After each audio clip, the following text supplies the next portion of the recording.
내 땅은 피부치가 아닌 사람한테 맡겨놨다. 말순의 폭탄 고백이 터졌다. 뭐라고요? 세 남매가 동시에 경악하며 어머니를 바라봤다. 영철이 딸 너는 영철이 딸이야. 말순이 지영의 손을 잡으며 눈물을 흘렸다. 아버지 이름이 이영철이 맞아요. 지영이 떨리는 목소리로 고백했다. 그럼 당신이 우리 어머니 땅을 가지고 있다는 말이에요? 도연의 분노 섞인 절규가 병실을 가득 채웠다. 오늘 사연 시작하기 전에 무료 버튼인 구독과 좋아요 꼭 눌러주세요. 그러면 여러분들에게 행운이 찾아갑니다. 2005년 가을 서울 변두리의 오래된 2층 양옥집에서는 오늘도 어김없이 낡은 라디오에서 트로트 가락이 흘러나오고 있었습니다. 집 안 곳곳에는 세월의 흔적이 고스란히 배어 있었죠. 벽지는 군데군데 들뜨고 마루는 삐걱거렸으며 천장에는 비센 자국이 누렇게 얼룩져 있었습니다. 그래도 이 집은 말순에게는 평생을 함께한 소중한 보금자리였습니다. 75살의 말순은 거실 소파에 앉아 두꺼운 사진첩을 무릎 위에 올려놓고 한 장 한 장 천천히 넘기고 있었습니다. 흑백 사진 속에는 젊은 시절의 말순과 남편 그리고 어린 자식들의 모습이 담겨 있었죠. 한복을 곱게 차려입고 결혼식을 올리던 날 첫째 도연을 안고 활짝 웃던 모습, 둘째 현수가 태어나던 해 가족사진, 막내 미숙이 돌잔치를 하던 날까지 사진을 보며 말순은 때로는 미소를 짓기도 하고 때로는 깊은 한숨을 내쉬기도 했습니다. 어머, 이때가 언제였더라. 말순은 한 장의 사진을 들여다보며 중얼거렸습니다. 사진 속에는 한복을 곱게 차려입은 말순이 어떤 건물 앞에 서 있는 모습이 담겨 있었죠. 배경으로 보이는 건물들은 지금과는 전혀 다른 1960년대 서울의 모습이었습니다. 그 시절 강남은 아직 논밭이 펼쳐진 시골 동네였고 지금처럼 고층 빌딩이 즐비한 번화한 곳은 아니었습니다. 한강 너머 저편은 그저 멀고 먼 땅이었죠. 그때 말순의 입에서 뜻밖의 말이 흘러나왔습니다. 내 땅, 강남에 땅이 있어. 목소리는 작았지만 그 안에는 묘한 확신이 담겨 있었습니다. 말순은 마치 무언가를 떠올리려는 듯 눈을 감고 이마를 짚었죠. 기억 속 어딘가에서 희미하게 떠오르는 장면들이 있었습니다. 젊은 남편과 함께 한강을 건너 어딘가로 향하던 기억, 서류에 도장을 찍던 기억, 그리고 누군가에게 중요한 것을 맡기던 기억이 파편처럼 스쳐 지나갔지만 명확하게 잡히지는 않았습니다. 마침 부엌에서 설거지를 하던 막내딸 미숙이 어머니의 말을 듣고 살며시 웃었습니다. 어머니, 또 시작이세요? 미숙은 젖은 손을 앞치마에 닦으며 거실로 나와 어머니 곁에 앉았습니다. 어머니, 우리 집에 무슨 강남 땅이 있어요. 평생 이 동네에서 사셨잖아요. 미숙은 어머니의 주름진 손을 잡으며 다정하게 말했지만 속으로는 요즘 들어 이상한 말씀을 자주 하시네. 병원에 한번 모시고 가봐야 하나 하고 걱정했습니다. 하지만 말순은 고개를 저으며 다시 중얼거렸습니다. 분명히 있었는데 강남에 땅이. 말순의 눈빛에는 뭔가 간절한 것이 담겨 있었습니다. 마치 잃어버린 보물을 찾으려는 사람처럼 말이죠. 말순은 사진첩을 다시 넘기며 무언가를 찾는 듯한 모습을 보였습니다. 한 장 한 장 사진을 자세히 들여다보며 혹시나 하는 마음으로 뒷면까지 확인해 보기도 했습니다. 그 순간 현관문이 끼익 소리를 내며 열리고 둘째 아들 현수가 들어왔습니다. 현수는 오늘도 회사에서 돌아와 피곤에 절어 있었죠. 어깨가 축 늘어져 있고 얼굴에는 하루 종일 쌓인 피로가 역력했습니다. 넥타이는 비뚤어져 있었고 구겨진 와이셔츠에서는 하루의 고단함이 느껴졌습니다. 어머니, 오늘 하루는 어떻게 지내셨어요? 현수가 가방을 내려놓으며 인사를 건네자 미숙이 손짓하며 다가왔습니다. 오빠, 어머니가 또 이상한 소리 하세요. 강남에 땅이 있다고. 미숙은 작은 목소리로 현수에게 귀띔했습니다. 현수는 어깨를 으쓱하며 어머니 나이가 있으시니까 그럴 수도 있지 하고 대수롭지 않게 넘겼습니다. 하지만 속으로는 요즘 어머니 상태가 좀 걱정되긴 하네. 기억력도 예전 같지 않고 하는 생각이 들었습니다. 현수는 정수기에서 물을 한 컵 마시며 어머니를 바라봤습니다. 하지만 말수는 여전히 사진첩을 들여다보며 중얼거리고 있었습니다. 분명히 샀었는데 그때가 언제였지? 아이들이 어렸을 때. 말순의 목소리에는 뭔가 절실한 것이 담겨 있었습니다.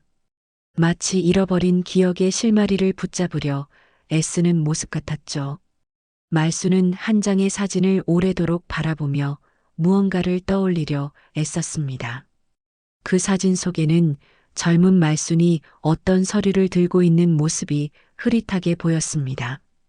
저녁 무렵 현관문이 다시 열리며 큰아들 도연도 집에 돌아왔습니다.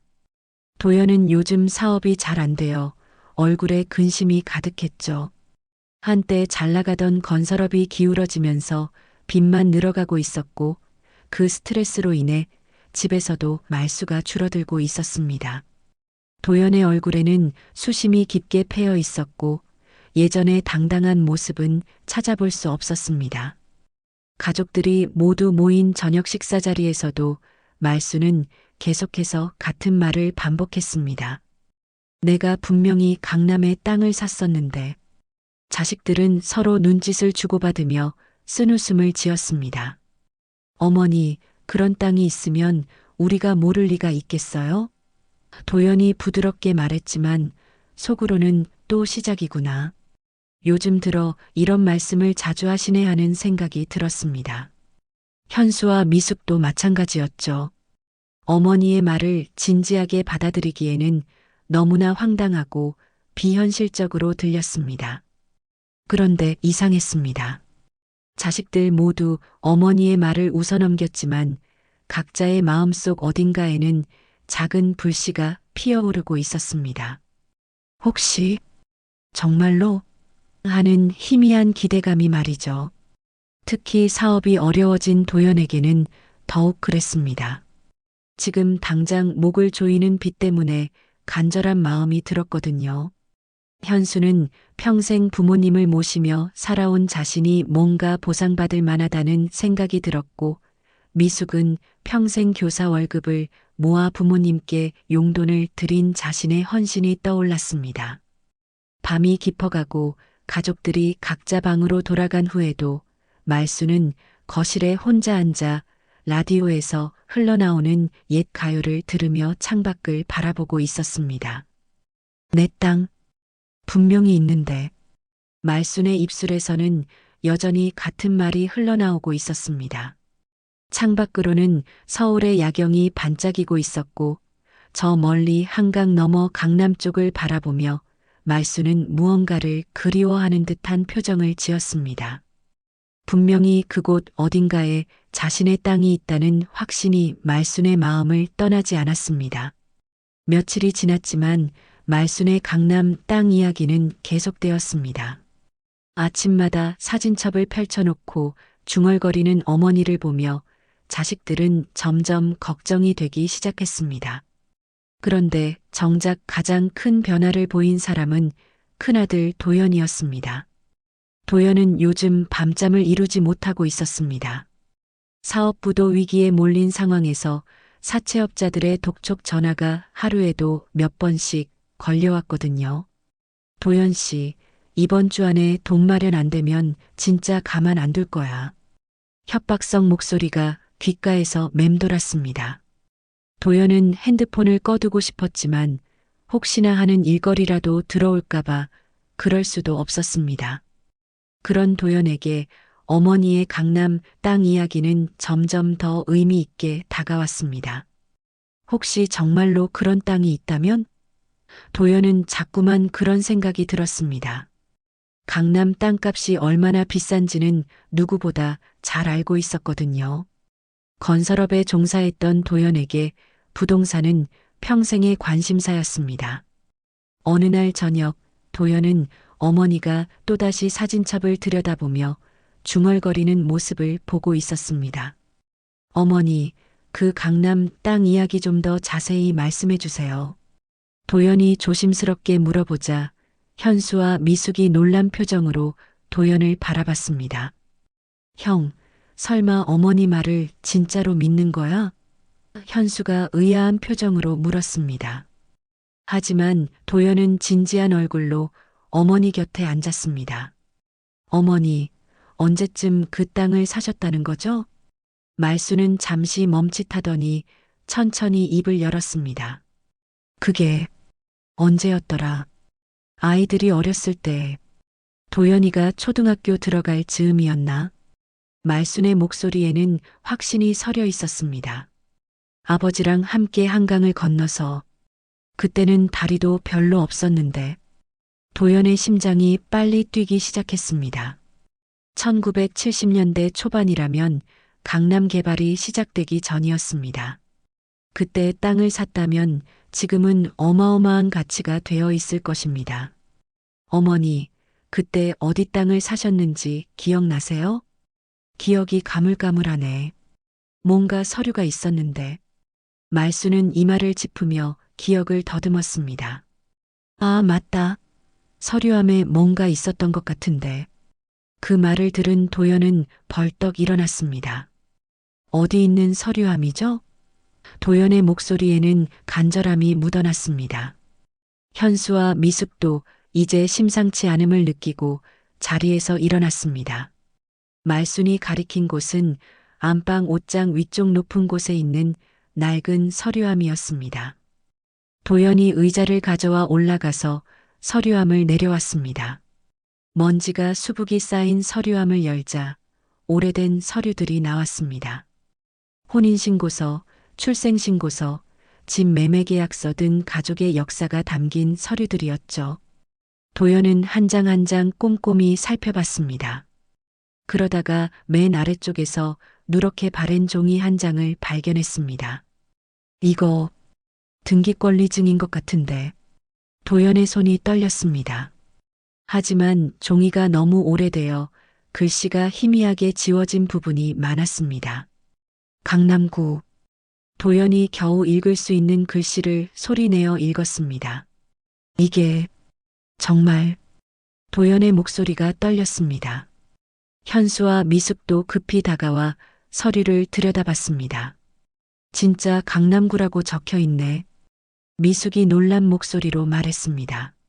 하지만 주소가 다 지워져서 어디인지 모르겠어. 현수도 서류를 자세히 살펴봤지만 중요한 부분들이 세월의 흔적으로 흐릿해져 있었습니다. 그때 말순이 조용히 말했습니다. 그 서류, 내가 소중히 간직하고 있던 거야. 아이들에게 물려줄 유산이라고 생각했는데 말순의 눈에는 눈물이 맺혔습니다. 하지만 세월이 너무 많이 흘러서 기억이 가물가물해. 도연은 서류를 들고 다시 자세히 살펴봤습니다. 비록 희미하지만 분명히 등기권리증의 형태를 갖추고 있었습니다. 그리고 강남구라는 글씨도 어렴풋이 보였습니다. 만약 이게 진짜라면 도연의 머릿속에서는 계산기가 돌아갔습니다. 형, 이거 진짜인 것 같아? 현수가 조심스럽게 물었습니다. 평소에는 무관심했던 현수도 이제는 사뭇 진지한 표정이었습니다. 미숙 역시 마찬가지였죠. 어머니의 말이 단순한 망상이 아닐 수도 있다는 생각이 들기 시작했습니다. 일단 이걸 가지고 구청에 가서 확인해 보자. 도연이 말했습니다. 정확한 주소를 알 수 있을지도 몰라. 그 순간 도연의 핸드폰이 울렸습니다. 또 사채업자의 전화였습니다. 이번 주 금요일까지야. 더 이상 못 기다려. 협박성 목소리가 들려왔습니다. 도연은 전화를 끊고 등기권리증을 다시 바라봤습니다. 이것이 자신의 마지막 희망일지도 모른다는 생각이 들었습니다. 현수와 미숙도 각자의 마음속에서 작은 기대감이 싹트기 시작했습니다. 어머니, 혹시 그 땅에 대해 기억나는 게 더 있으세요? 미숙이 어머니의 손을 잡으며 물었습니다. 말수는 잠시 눈을 감고 생각에 잠겼습니다. 그때 아버지가 뭔가 중요한 일이라고 했어. 아이들 미래를 위해서라고. 말순의 목소리는 점점 작아졌지만 그 안에는 분명한 확신이 담겨 있었습니다. 그날 밤 세 남매는 잠을 이루지 못했습니다. 각자의 방에서 어머니의 강남 땅에 대해 생각하고 또 생각했습니다.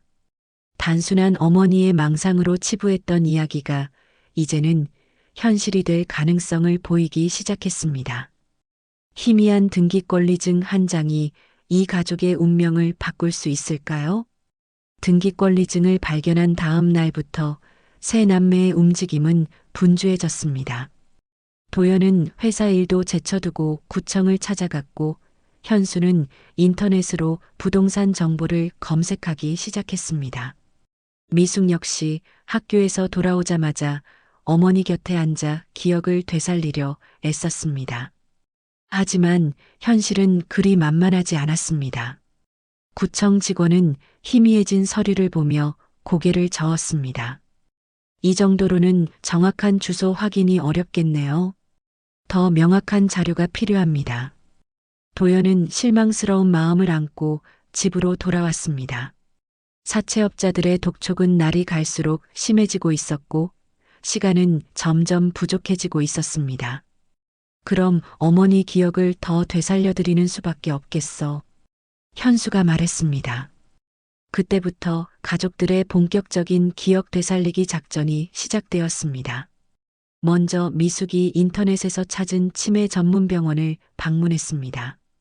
병원까지 가는 길에 말수는 계속해서 내가 왜 병원에 가야 하지?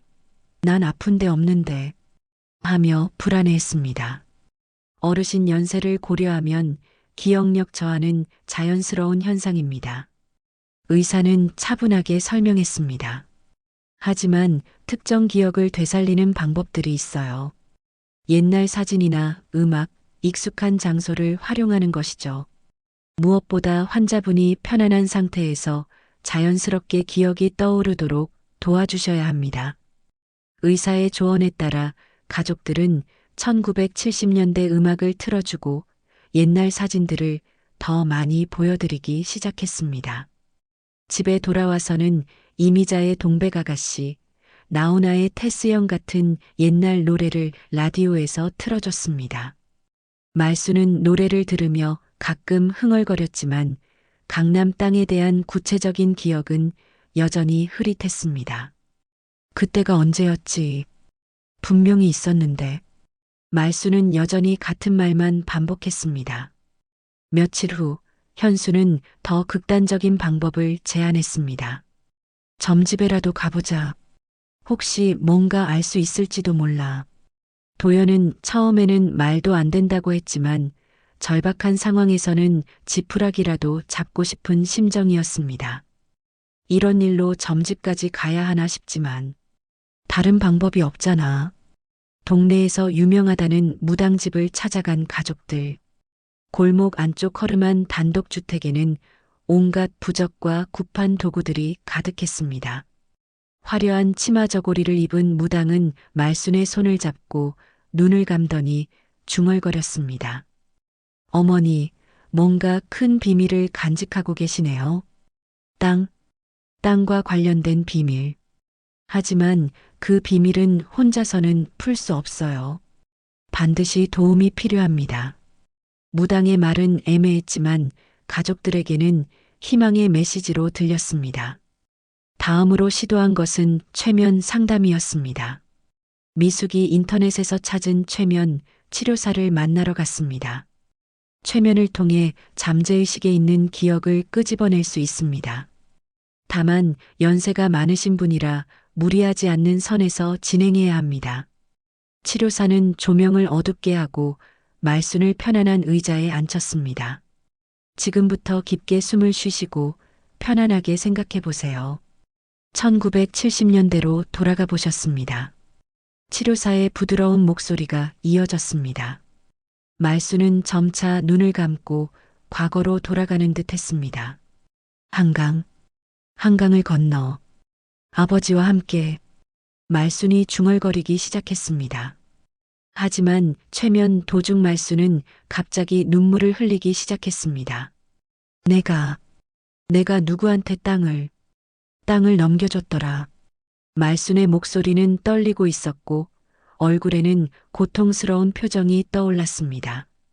치료사는 급히 최면을 해제했습니다. 너무 깊은 상처와 연결된 기억인 것 같습니다. 더 이상 무리하면 안 됩니다. 그 모습을 지켜본 것은 간병인 지영이었습니다. 지영은 한 달 전부터 말순을 돌보러 온 29살의 젊은 여성이었는데 항상 말순을 친할머니처럼 진심으로 대했습니다. 할머니, 괜찮으세요? 너무 무리하지 마세요. 지영은 말순의 손을 따뜻하게 잡아주며 위로했습니다. 천천히 생각하세요, 할머니. 서두르지 마세요. 기억은 억지로 끄집어내는 게 아니라 자연스럽게 떠오르는 거예요. 지영의 다정한 목소리에 말순은 점차 안정을 찾았습니다. 하지만 가족들은 지영을 다른 시각으로 보기 시작했습니다. 저 사람 뭔가 의심스럽지 않아? 현수가 도연에게 속삭였습니다. 어머니한테 너무 친절하게 구는 것 같은데 혹시 뭔가 꿍꿍이가 있는 거 아냐? 도연도 고개를 끄덕였습니다. 외부인이 괜히 끼어들어서 나중에 유산 가로채려는 거 아닐까? 요즘 그런 일들 많다고 하던데. 미숙 역시 마찬가지 생각이었습니다. 간병인 주제에 너무 나서는 것 같아. 우리 가족 일에 왜 자꾸 개입하려고 하지? 돈 냄새라도 맡은 건가? 가족들 사이에서는 지영에 대한 경계심이 커져갔습니다. 세 남매는 지영이 없는 자리에서 따로 모여 대책을 의논하기도 했습니다. 그런데 이상한 일이 계속 일어났습니다. 지영이 있을 때 말순의 기억이 더 선명해지는 것 같았거든요. 지영아, 너는 참 따뜻한 아이구나. 옛날에 나도 그런 친구가 있었는데. 말순은 지영에게만 특별한 이야기들을 털어놓았습니다. 젊은 시절 친구들 이야기, 남편과의 추억, 그리고 자식들을 키우며 겪었던 어려움들까지. 어느 날 저녁 지영이 말순에게 죽을 끓여 저녁을 드리고 있을 때였습니다. 말순이 갑자기 지영의 손을 잡더니 작은 목소리로 중얼거렸습니다. 내가 비밀 통장이 있었는데. 지영은 깜짝 놀라며 말순을 바라봤습니다. 할머니, 비밀 통장이요? 지영이 조심스럽게 물어보자 말순은 천천히 고개를 끄덕였습니다. 아무도 모르는, 나만 아는 통장, 땅값 받은 돈. 그 순간 거실에서 TV를 보던 세 남매가 모두 귀를 쫑긋 세웠습니다. 어머니, 뭐라고 하셨어요? 도연이 급히 다가왔습니다. 현수와 미숙도 뒤따라왔죠. 비밀 통장이라고 하셨나요? 미숙이 흥분한 목소리로 물었습니다. 강남 땅만으로도 충분히 놀라운데 이제는 비밀 통장까지 있다는 이야기였습니다.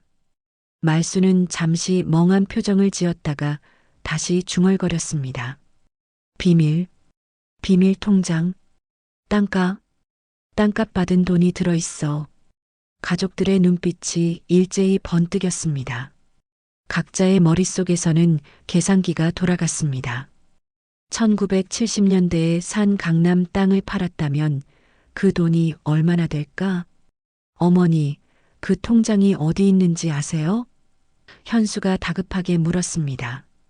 하지만 말순은 이미 기억의 안개 속으로 빠져들고 있었습니다.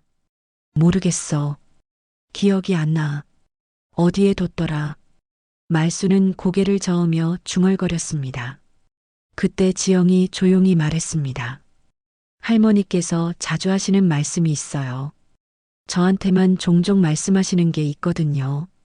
가족들의 시선이 일제히 지영에게 쏠렸습니다. 세 남매의 얼굴에는 기대감과 의심이 동시에 떠올랐습니다. 지영의 말에 세 남매는 숨을 죽이고 귀를 기울였습니다. 뭐라고 하시는데요? 도연이 긴장한 목소리로 물었습니다.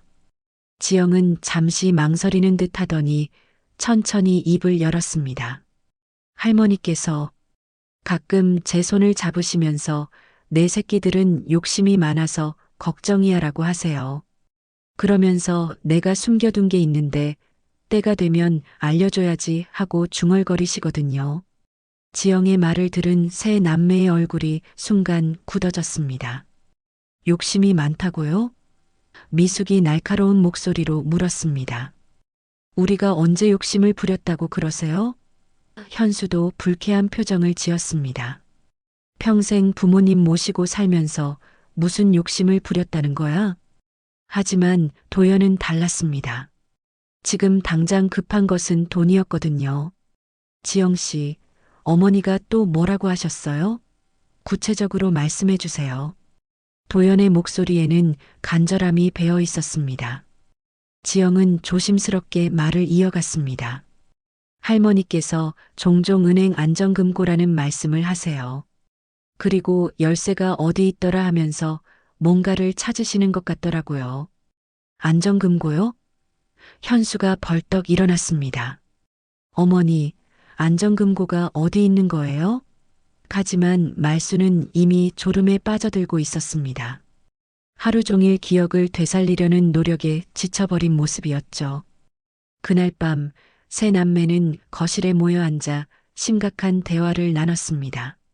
형, 이거 점점 이상해지는 것 같아. 현수가 걱정스러운 목소리로 말했습니다. 어머니가 정말 그런 재산을 숨겨두셨다면 왜 지금까지 우리한테 말씀 안 하신 거야?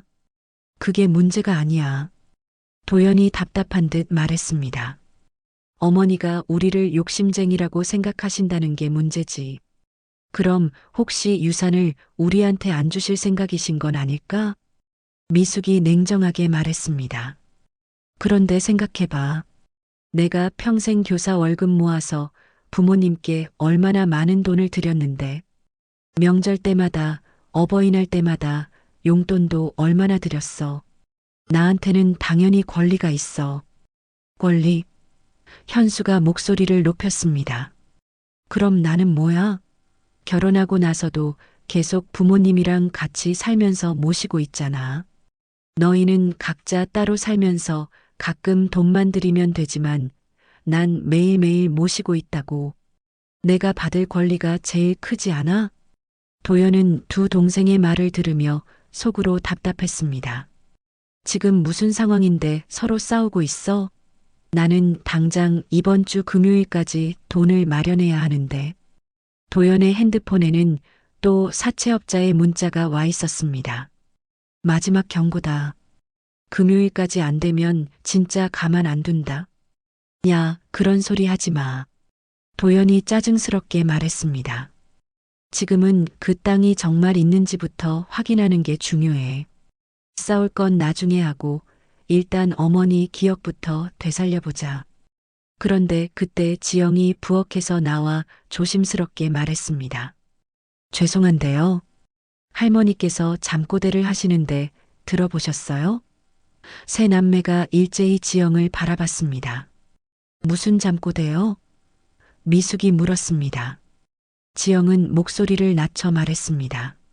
할머니께서 자면서 계속 미안해, 미안해 하시면서 누군가 이름을 부르세요. 그런데 그 이름이 가족분 이름이 아니더라고요. 누구 이름인데요? 도연이 급히 물었습니다. 지영이 대답했습니다. 영철이라는 이름을 자주 부르시는 것 같아요. 영철아, 미안해 하면서 계속 우시더라고요. 영철? 세 남매는 서로를 바라봤습니다. 가족 중에 영철이라는 이름을 가진 사람은 없었습니다. 아버지 이름도 다르고 친척 중에도 그런 이름은 없었죠. 혹시 아버지 친구분 이름 아닐까? 현수가 추측해봤습니다. 어머니가 젊었을 때 알던 분 이름일 수도 있고, 그때 말순이 안방에서 나왔습니다. 잠에서 깬 모습이었는데 얼굴에는 눈물 자국이 있었습니다. 영철이, 영철이는 어디 갔지? 말순이 중얼거렸습니다. 어머니, 영철이가 누구예요? 미숙이 다가가서 물었습니다. 말순은 잠시 멍한 표정을 지었다가 말했습니다. 영철이, 내 친구. 아니, 내가 믿을 수 있는 사람. 어머니, 그 영철이한테 뭔가를 맡기셨나요? 도연이 조심스럽게 물었습니다. 말순의 눈빛이 잠시 맑아졌습니다. 맡겼어. 내가 맡겼지. 영철이는 믿을 수 있는 사람이니까. 세 남매의 심장이 빨리 뛰기 시작했습니다. 혹시 영철이라는 사람이 강남 땅 문서를 가지고 있는 건 아닐까요? 어머니, 그 영철이가 지금 어디 계세요? 현수가 물었습니다. 하지만 말수는 다시 혼란스러운 표정을 지었습니다.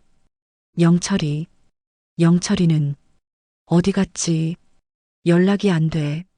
말수는 또다시 기억의 안개 속으로 빠져들고 있었습니다. 그때 지영이 조용히 말했습니다. 할머니께서 예전에 말씀하신 적이 있어요. 영철이 딸이 지금 할머니를 돌봐주고 있다고 하시면서 제 손을 잡으시더라고요. 지영의 말에 세 남매가 깜짝 놀랐습니다. 뭐라고요? 도연이 놀란 목소리로 물었습니다. 그럼 지영 씨가 그 영철이 딸이라는 말씀인가요? 지영은 당황한 표정을 지었습니다. 아니에요. 그런 게 아니라 할머니께서 그냥 착각하고 계신 것 같아요. 하지만 세 남매의 눈빛은 달라지고 있었습니다. 지영에 대한 의심이 더욱 커진 것이죠. 혹시 이 여자가 우리를 속이고 있는 건 아닐까? 정말로 그 영철이와 관련된 사람은 아닐까? 지영 씨, 아버지 성함이 뭐예요? 미숙이 날카롭게 물었습니다. 지영이 대답했습니다. 이영수예요. 영철이 아니었습니다.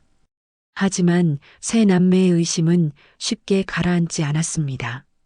그때 말순이 갑자기 지영의 손을 잡으며 말했습니다. 영철아, 고마워. 내 땅 잘 지켜줘서. 그 순간 거실의 분위기가 급격히 차가워졌습니다. 세 남매의 얼굴에는 의심과 분노가 동시에 떠올랐습니다. 지영 씨, 정말로 아무것도 모르시는 거예요? 도연이 무서운 목소리로 물었습니다. 지영은 당황하며 대답했습니다. 정말 모르겠어요. 할머니께서 가끔 착각하고 계시는 것 같은데. 그 순간 말순이 또다시 중얼거렸습니다. 영철이 딸, 내가 약속했지. 내 땅을 지켜주겠다고. 세 남매는 서로를 바라보며 점점 더 큰 의심에 빠져들고 있었습니다.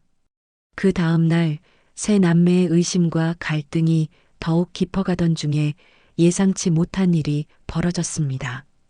오후 2시경 현관문을 거칠게 두드리는 소리가 들렸습니다.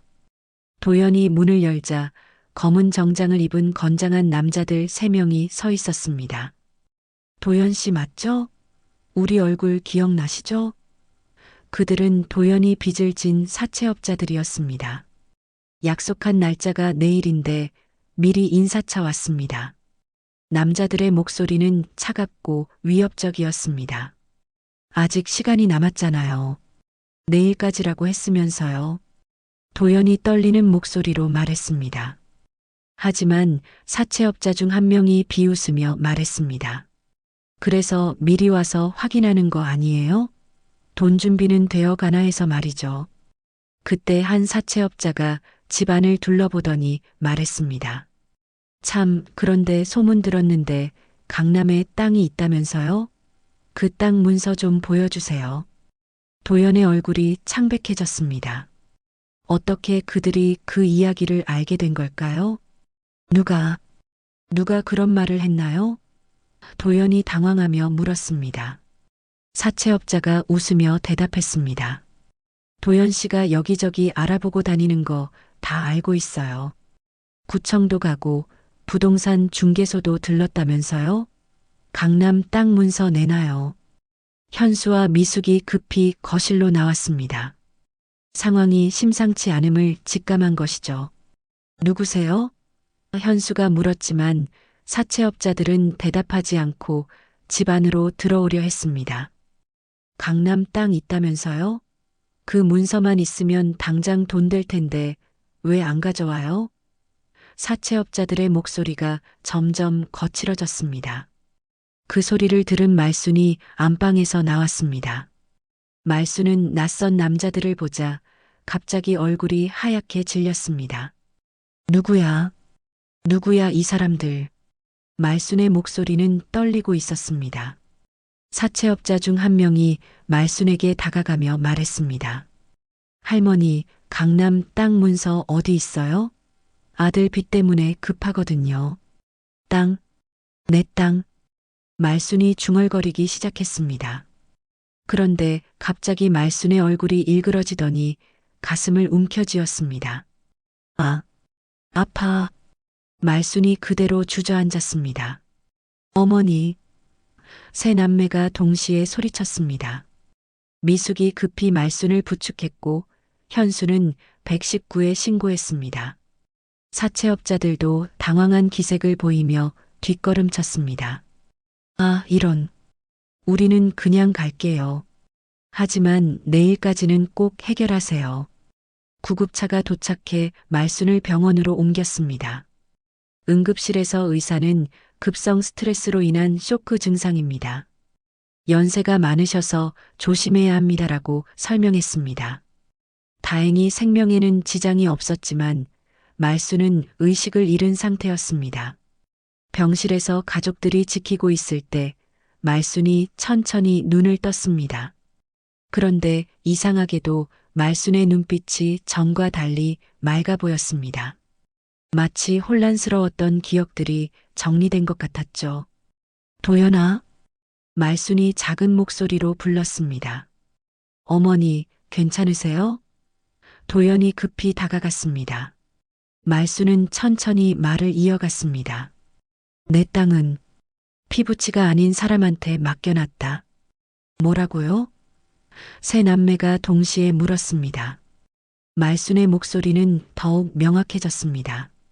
내가 너희들이 욕심부릴까봐 믿을 수 있는 사람한테 맡겨놨어. 누구한테요, 어머니? 현수가 다급하게 물었습니다. 말순은 잠시 숨을 고르더니 대답했습니다. 영철이한테 맡겨놨지. 영철이는 욕심이 없는 사람이야. 미숙이 당황하며 물었습니다. 그 영철이가 지금 어디 계세요? 하지만 말순은 슬픈 표정을 지었습니다. 영철이는 몇 년 전에 세상을 떠났어. 하지만 영철이 딸이 있지. 그 순간 병실 문이 열리며 지영이 들어왔습니다. 지영은 말순의 상태를 확인하려고 온 것이었죠. 할머니, 괜찮으세요? 지영이 다가오자 말순의 눈에 눈물이 맺혔습니다. 영철이 딸, 너는 영철이 딸이야. 말순이 지영의 손을 잡으며 말했습니다. 세 남매는 충격에 빠졌습니다. 지영이 바로 그 영철이의 딸이라는 말이었습니다. 할머니, 무슨 말씀이세요? 지영이 당황하며 물었습니다. 하지만 말순은 확신에 찬 목소리로 말했습니다. 너 아버지 이름이 영철이 아니야? 이영철 맞지? 지영의 얼굴이 창백해졌습니다. 아버지 이름은 이영수라고 말씀드렸는데 지영의 목소리가 떨렸습니다. 그런데 말순은 고개를 저었습니다. 아니야, 영철이야. 이영철. 너 아버지는 본명이 따로 있었어. 세 남매는 서로를 바라보며 경악했습니다. 지영이 거짓말을 하고 있었던 걸까요? 지영 씨, 정말 아버지 성함이 뭐예요? 도연이 날카로운 목소리로 물었습니다. 지영은 잠시 망설이더니 고개를 숙였습니다. 죄송합니다. 사실은 아버지 이름이 이영철이 맞아요.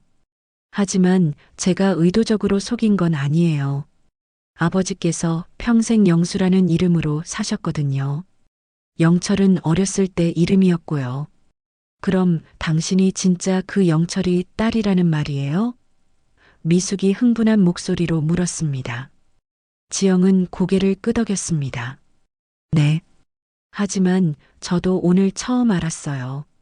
아버지께서 할머니와 그런 관계였다는 걸.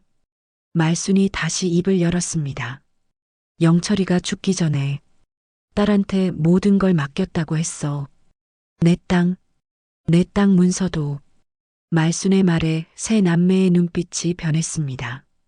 그럼 지영 씨가 우리 어머니 땅 문서를 가지고 있다는 말씀이에요?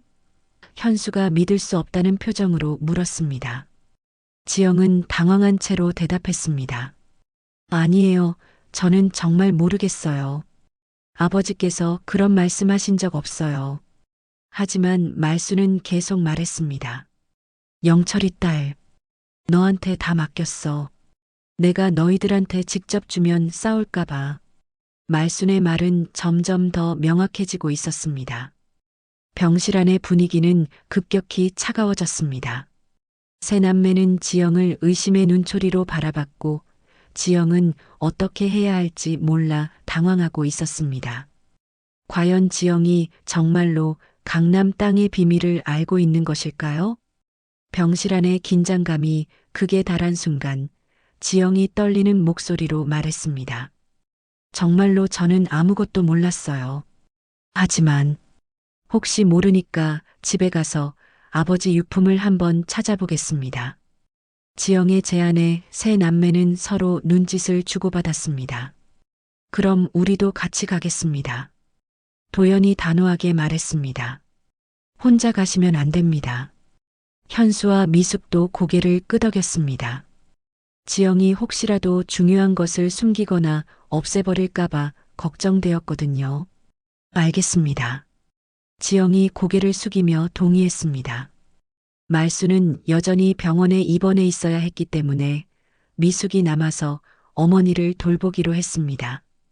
도영과 현수가 지영과 함께 지영의 집으로 향했습니다.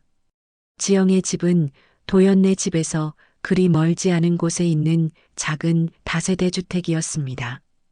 1층에 있는 작은 원룸이었는데 생활이 넉넉하지 않다는 것을 한눈에 알 수 있었습니다. 죄송합니다. 집이 좁아서.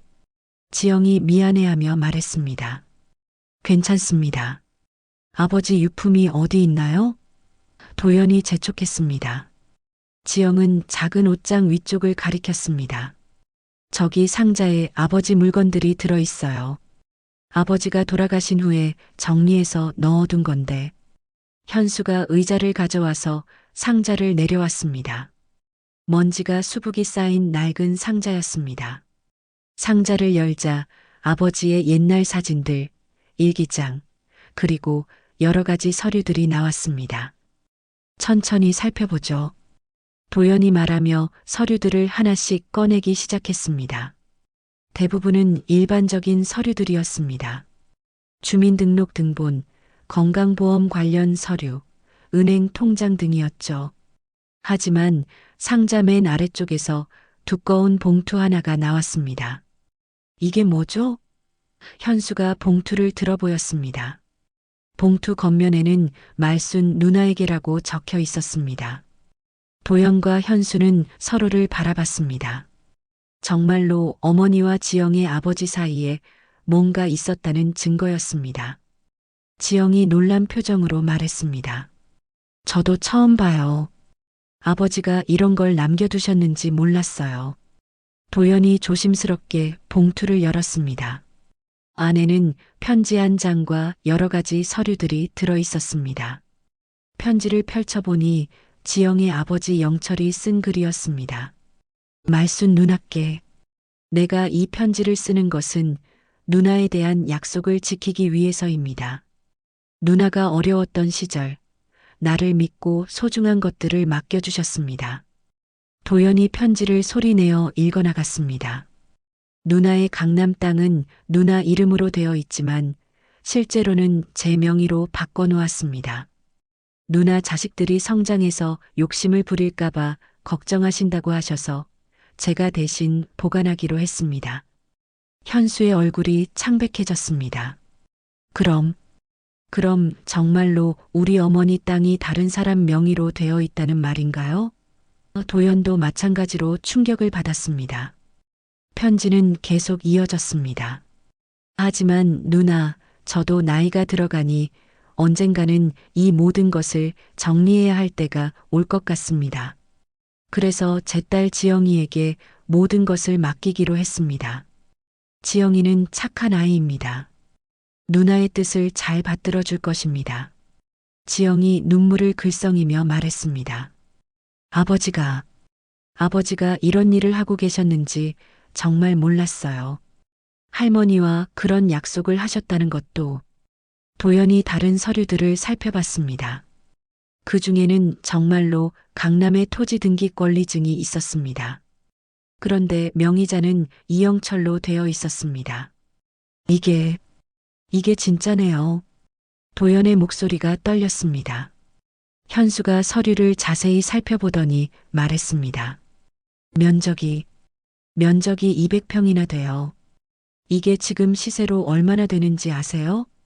두 형제는 서로를 바라보며 경악했습니다. 200평의 강남 땅이라면 수십억 원의 가치가 있을 것입니다. 그런데 또 다른 서류가 나왔습니다. 은행 안정금고, 열쇠와 함께 안정금고, 임대계약서였습니다. 안정금고까지. 도연이 중얼거렸습니다. 어머니가 말씀하신 비밀 통장도 그 안정금고에 있을 가능성이 높았습니다. 지영이 떨리는 목소리로 말했습니다. 이 모든 게 정말 할머니 것이었다면 저는 어떻게 해야 하죠? 지영의 눈에는 당황과 두려움이 동시에 떠올라 있었습니다. 도연과 현수는 복잡한 심정이었습니다. 한편으로는 어머니의 재산이 확인되어 기뻤지만 다른 한편으로는 그 재산이 다른 사람 명의로 되어 있다는 사실이 불안했습니다. 더욱이 그 사람이 바로 지영이었으니까요. 일단 이 서류들을 가지고 변호사한테 상담받아보죠. 도연이 말했습니다. 법적으로 어떻게 처리해야 하는지 알아봐야겠어요. 그런데 그때 현수가 다른 서류 하나를 발견했습니다. 이게 뭐지? 그것은 유언장이었습니다. 영철이 죽기 전에 쓴 유언장이었는데 내용이 충격적이었습니다. 나 이영철은 말순 누나로부터 맡은 모든 재산을 내 딸 지영에게 상속합니다. 단 지영은 이 재산을 말순 누나의 뜻에 따라 처리해야 합니다. 유언장의 내용이었습니다. 도연과 현수는 서로를 바라봤습니다. 법적으로 본다면 이제 모든 재산이 지영의 것이 된 상황이었습니다. 비록 그것이 원래는 어머니의 것이었다고 하더라도 말이죠. 지영 씨, 도연이 무거운 목소리로 말했습니다. 이제 어떻게 하실 생각이에요? 지영은 한참 동안 말없이 서류들을 바라보더니 천천히 입을 열었습니다. 저도 어떻게 해야 할지 모르겠어요. 이런 일이 일어날 줄은 꿈에도 몰랐어요. 지영의 목소리에는 진심 어린 당황이 담겨 있었습니다. 하지만 이게 정말 할머니 것이라면 할머니께 돌려드려야 하는 거 아닌가요? 현수가 냉정하게 말했습니다. 하지만 법적으로는 이제 당신 것이에요. 유언장도 있고 등기권리증도 당신 아버지 명의로 되어 있고. 현수의 말에는 걱정과 불안이 섞여 있었습니다. 그 순간 도연의 핸드폰이 울렸습니다. 사채업자로부터 온 전화였습니다. 내일이 마지막이라고 했잖아요. 준비는 됐겠죠? 협박적인 목소리가 들려왔습니다. 도연은 땀을 흘리며 전화를 끊었습니다. 상황은 점점 복잡해져 가고 있었습니다. 어머니의 재산은 확인되었지만 그것이 다른 사람 명의로 되어 있었고 법적으로는 지영의 것이 되어버린 상황이었습니다. 과연 이 복잡한 상황이 어떻게 해결될까요? 다음 날 아침 새 남매와 지영은 함께 변호사 사무실을 찾았습니다. 변호사는 모든 서류를 꼼꼼히 살펴본 후 심각한 표정을 지었습니다. 법적으로 말씀드리면 현재 이 토지의 소유권은 이영철 씨에게 있었고 유언장에 따라 이제는 따님인 지영 씨에게 상속된 상태입니다. 도연이 답답한 목소리로 물었습니다. 하지만 원래는 우리 어머니 땅이었잖아요. 그것도 증명할 수 있고요. 변호사는 고개를 저었습니다. 그렇다고 하더라도 정식으로 명의 이전이 이루어진 상황에서는 법적 효력이 우선됩니다. 다만 뭐죠? 현수가 급히 물었습니다. 변호사가 설명했습니다. 만약 지영 씨가 자발적으로 소유권을 포기하거나 원래 소유주에게 돌려주신다면 가능하긴 합니다. 하지만 그것은 전적으로 지영 씨의 의사에 달려 있습니다. 모든 시선이 지영에게 쏠렸습니다. 지영은 한참 동안 말없이 고민하더니 천천히 입을 열었습니다. 저는 할머니께 모든 걸 돌려드리고 싶어요. 원래 할머니 것이었으니까요. 세 남매는 안도의 한숨을 쉬었습니다. 하지만 변호사가 또 다른 문제점을 지적했습니다. 그런데 문제는 세금입니다. 이런 고액의 부동산을 증여하거나 상속받을 때는 상당한 세금이 부과됩니다. 그 비용을 누가 부담할 것인지도 정해야 하고요. 도연의 얼굴이 어두워졌습니다. 당장 내일까지 사채업자들에게 돈을 갚아야 하는 상황에서 세금까지 내야 한다니. 세금이 얼마나 나오나요? 도연이 물었습니다. 대략적으로 계산해 보면 수억 원은 될 것 같습니다. 변호사의 답변에 세 남매의 얼굴이 창백해졌습니다. 땅은 찾았지만 당장 현금화하기도 어렵고 세금도 엄청나게 나온다니. 변호사 사무실을 나온 후 네 사람은 조용한 카페에 앉아 대화를 나눴습니다. 일단 안전금고부터 확인해 보죠. 도연이 제안했습니다. 거기에 뭐가 있는지 봐야 다음 계획을 세울 수 있을 것 같아요. 지영이 아버지의 유품에서 찾은 안전금고 열쇠를 들고 은행으로 향했습니다. 은행 직원의 안내를 받아 지하에 있는 안전금고실로 내려갔습니다. 지영이 떨리는 손으로 안전금고를 열자 안에는 두꺼운 통장 여러 개와 현금, 그리고 또 다른 서류들이 들어 있었습니다. 이게 다 뭐죠? 미숙이 놀란 목소리로 물었습니다. 통장을 확인해 보니 수십 년 동안 차곡차곡 모인 돈이 들어 있었습니다. 강남 땅에서 나온 임대료와 매매 차익들이었습니다. 총액은 10억 원이 넘었습니다. 할머니가 이런 돈을 모아두고 계셨구나. 현수가 감탄하며 말했습니다. 하지만 여전히 문제는 남아 있었습니다. 이 모든 돈도 법적으로는 지영의 것이었거든요. 그때 지영이 다른 서류 하나를 발견했습니다. 그것은 말순이 직접 쓴 편지였습니다. 내 사랑하는 자식들에게라고 시작되는 편지였죠. 편지 내용은 이러했습니다. 너희들이 이 편지를 읽고 있다면 아마도 내 땅에 대한 비밀을 알게 되었을 것이다. 나는 너희들을 사랑하지만 돈 때문에 형제가 싸우는 모습을 보고 싶지 않았다. 그래서 믿을 수 있는 영철이에게 모든 것을 맡겼다. 영철이가 죽으면 영철이 딸에게 맡기기로 했다. 하지만 그것은 영철이 딸 것이 아니다. 영철이 딸은 단지 내 마음을 대신 전해주는 사람일 뿐이다. 내가 진짜 원하는 것은 이 재산이 너희들에게 화가 아닌 복이 되었으면 하는 것이다. 편지는 계속 이어졌습니다. 도연아, 너는 욕심이 많지만 가족을 생각하는 마음도 크다. 현수야, 너는 평생 부모를 모시며 살았지만 때로는 억울해했다.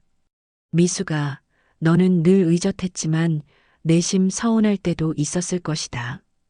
나는 다 알고 있었다. 하지만 너희들이 이 돈 때문에 서로 미워하게 된다면 나는 차라리 이 모든 것을 남에게 주고 싶다.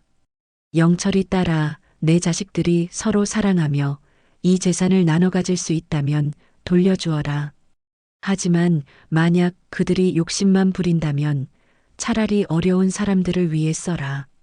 편지를 다 읽은 후 카페 안은 조용해졌습니다. 세 남매는 각자 복잡한 심정이었습니다. 어머니의 마음을 이제야 알게 된 것이죠.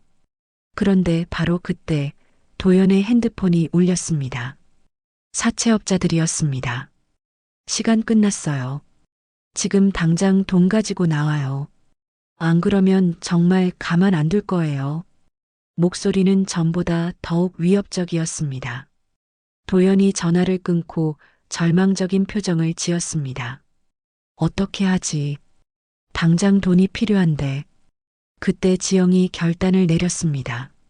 제가 이 통장에서 돈을 빼서 도연 씨 빚부터 갚아드릴게요. 지영의 말에 세 남매가 놀랐습니다.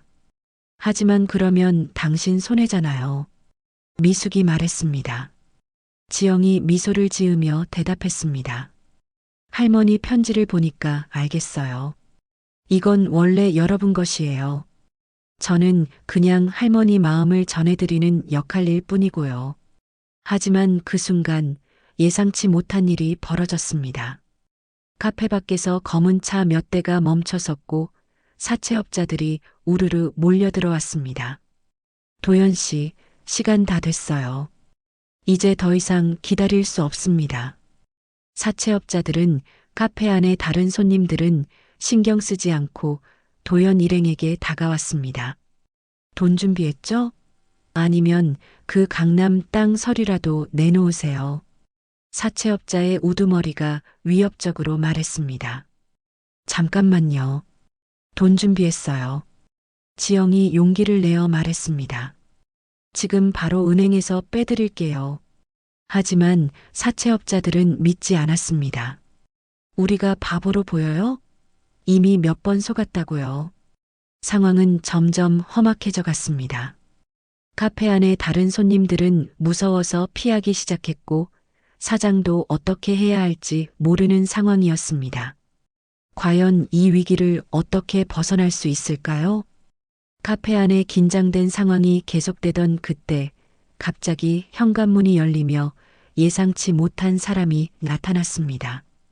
휠체어를 탄 말순이 간병인의 도움을 받으며 들어온 것이었습니다. 어머니, 세 남매가 동시에 놀라며 외쳤습니다. 말순은 병원에서 퇴원 수속을 마치고 가족들을 찾아온 것이었습니다. 사채업자들은 갑작스러운 상황에 당황했지만 우두머리는 여전히 위협적인 자세를 유지했습니다. 할머니까지 오셨네요. 좋습니다. 가족회의라도 해서 빨리 돈 문제 해결하세요. 하지만 말순의 눈빛은 전과 달리 아주 맑고 또렷했습니다. 병원에서의 충격 이후 오히려 기억이 더욱 선명해진 것 같았습니다. 영철이 딸, 말순이 지영을 바라보며 말했습니다. 고마워. 내 뜻을 잘 받들어줘서. 그리고 말순은 세 자식을 차례로 바라보며 입을 열었습니다. 도연아, 현수야, 미수가. 너희들이 내 땅 때문에 이렇게 고생하는 모습을 보니 마음이 아프구나. 말순의 목소리에는 깊은 슬픔이 담겨 있었습니다. 어머니, 괜찮으세요? 병원에 계셔야 하는 거 아니에요? 미숙이 걱정스럽게 물었습니다. 하지만 말순은 고개를 저었습니다. 아니야. 이제 내가 마지막으로 해야 할 일이 있어. 말순은 사채업자들을 바라보며 말했습니다. 이 사람들이 누구냐? 도연이 어머니에게 상황을 설명했습니다. 말순은 고개를 끄덕이며 지영을 바라봤습니다. 영철이 딸아, 내 마지막 부탁이다. 이 아이들 빚부터 갚아주겠니? 지영은 눈물을 글썽이며 고개를 끄덕였습니다. 네, 할머니. 지금 바로 은행에 가서 돈을 빼오겠습니다. 사채업자들도 이제야 상황을 이해하기 시작했습니다. 정말로 돈이 있다는 것을 말이죠. 1시간 후 지영이 은행에서 현금을 가져왔습니다. 사채업자들은 돈을 확인한 후 만족한 표정으로 떠났습니다. 다음부터는 이런 일 없도록 조심하세요. 우두머리가 마지막으로 경고하며 사라졌습니다. 사채업자들이 떠난 후 가족들은 조용한 곳으로 자리를 옮겼습니다. 말수는 휠체어에 앉아 자식들과 지영을 바라보며 천천히 말했습니다. 이제 내가 마지막 이야기를 해줄게. 사실 나는 너희들이 욕심을 부릴까봐 두려웠어. 돈이 있다는 걸 알면 서로 싸울까봐. 말순의 목소리는 떨리고 있었습니다. 하지만 이번 일을 보니까 알겠구나. 너희들은 여전히 내 소중한 자식들이야. 도연이 어머니의 손을 잡으며 말했습니다. 어머니, 죄송해요. 저희가 너무 욕심을 부렸나 봐요. 현수와 미숙도 고개를 숙였습니다. 어머니 마음을 헤아리지 못해서 죄송합니다. 말수는 미소를 지으며 말했습니다. 아니야. 너희들이 나쁜 게 아니야. 사람이라면 당연히 가질 수 있는 마음이지. 다만 내가 걱정했던 건 돈 때문에 형제간의 정이 깨질까 봐서였어. 그때 말순이 지영을 바라보며 말했습니다. 영철이 딸아, 고맙다. 너는 정말 아버지를 닮았구나. 욕심 없고 착한 마음. 너 때문에 내가 마음 편히 갈 수 있을 것 같아. 할머니, 그런 말씀하지 마세요. 지영이 눈물을 흘리며 말했습니다. 할머니는 오래오래 건강하게 사셔야 해요. 하지만 말수는 이미 결심을 굳힌 상태였습니다. 내 땅은 돈이 아니라 내 마음을 지켜줄 사람에게 주고 싶었다. 말순의 목소리는 점점 약해지고 있었습니다.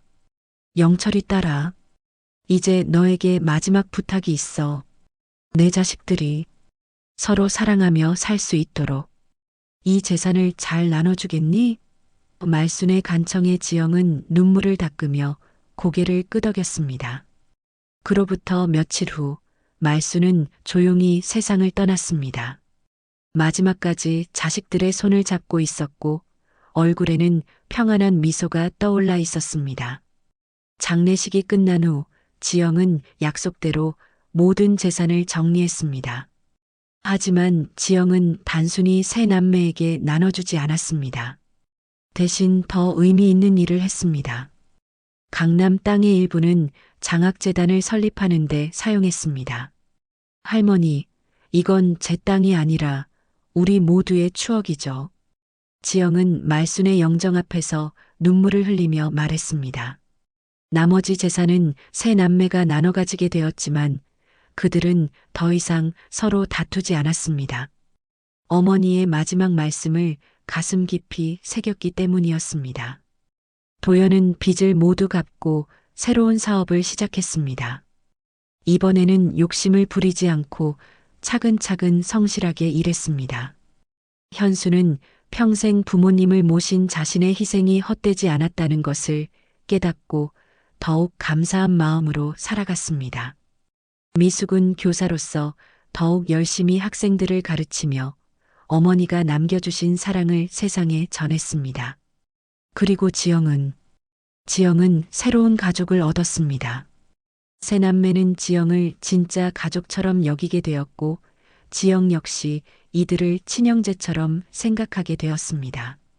몇 달 후 말순이 살던 집에는 다시 라디오에서 트로트가 흘러나오고 있었습니다. 거실 한쪽에는 말순의 사진이 놓여 있고 그 앞에는 늘 새로운 꽃이 꽂혀 있었습니다. 가끔 새 남매와 지영이 모여 어머니를 그리워하며 옛 이야기를 나눴습니다. 그들은 이제 돈이 아닌 진정한 가족의 의미를 알게 되었습니다. 말순의 안경은 여전히 거실 탁자 위에 놓여 있었습니다. 마치 지금도 자식들을 지켜보고 있는 것처럼 말이죠. 라디오에서 흘러나오는 트로트 선율에 맞춰 이 가족의 새로운 이야기가 시작되고 있었습니다. 탐욕에 찌들었던 형제들은 이제 허탈함 대신 깨달음을 얻었습니다. 진정한 유산은 돈이 아니라 서로를 사랑하는 마음이라는 것을 말입니다.